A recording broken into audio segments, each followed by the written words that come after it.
O jogo começa com um garoto sendo levado a um castelo ilhado e aparentemente deserto. Ele será servido como sacrifício por conta de seus chifres.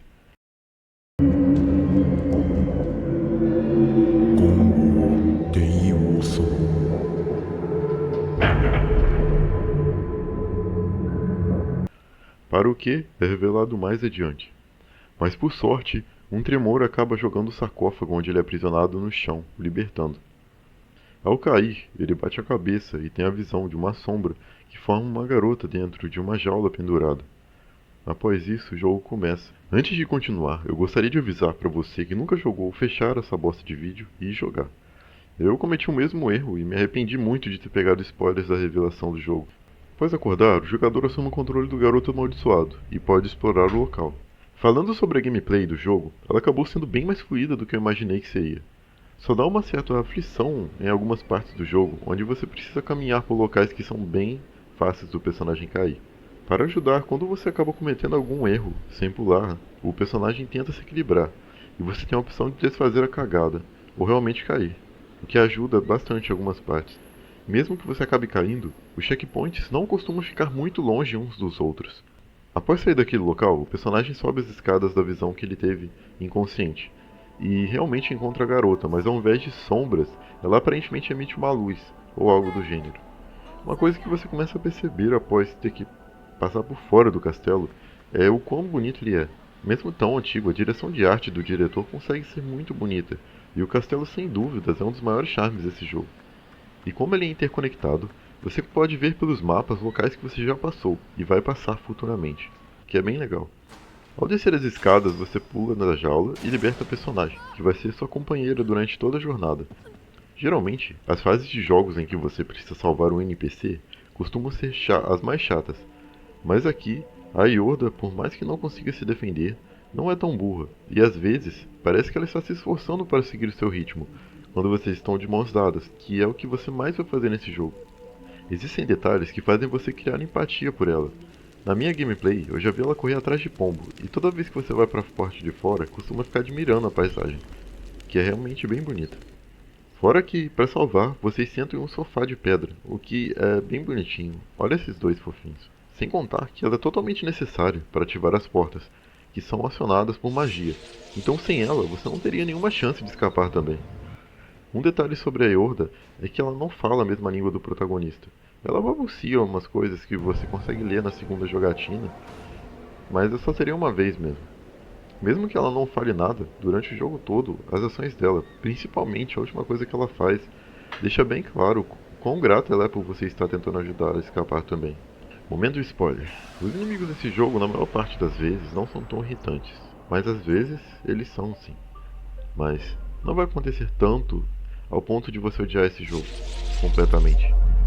Pelo menos na minha gameplay eu não agarrei no jogo, mas eu imagino que ficar agarrado com essas pragas deve ser insuportável. O spoiler que eu vou falar é uma revelação do final do jogo, mas que pra mim eu saquei logo no começo. Os inimigos desse jogo têm chifres e uma determinada parte do mapa, que lota de muitos inimigos, tem coisas que parecem ser covas. Sem contar que as portas que são ativadas por magia, existem estátuas que se parecem com as sombras, e elas lembram um pouco do garoto. Logo, os garotos chifrudos são as sombras que você enfrenta, ou seja lá o que restou deles. Ao que parece, a magia que dá força para algumas coisas nesse castelo, como as portas, é a luz, que foi sugada desses sacrifícios. E elas deixam uma sombra para trás, que são controladas pela rainha, que eu ainda não apresentei. Após chegar perto de sair do castelo, a rainha aparece.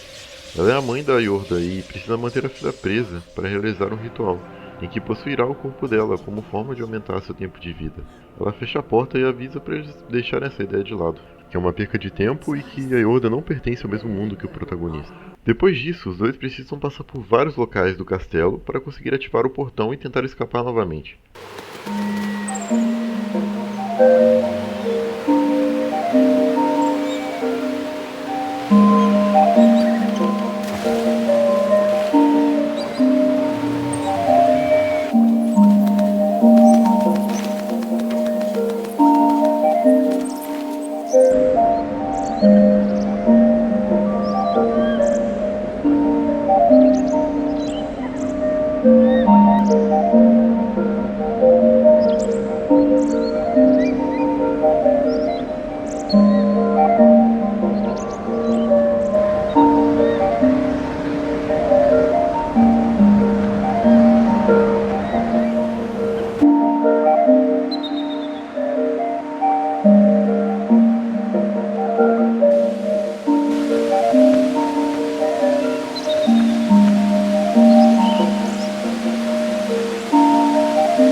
Ao conseguir ativar os dois dispositivos de luz que abrem um portão, os dois tentam sair em um dos momentos que teria sido a parte mais marcante, que foi totalmente arruinado pra mim por causa de um youtuber safado.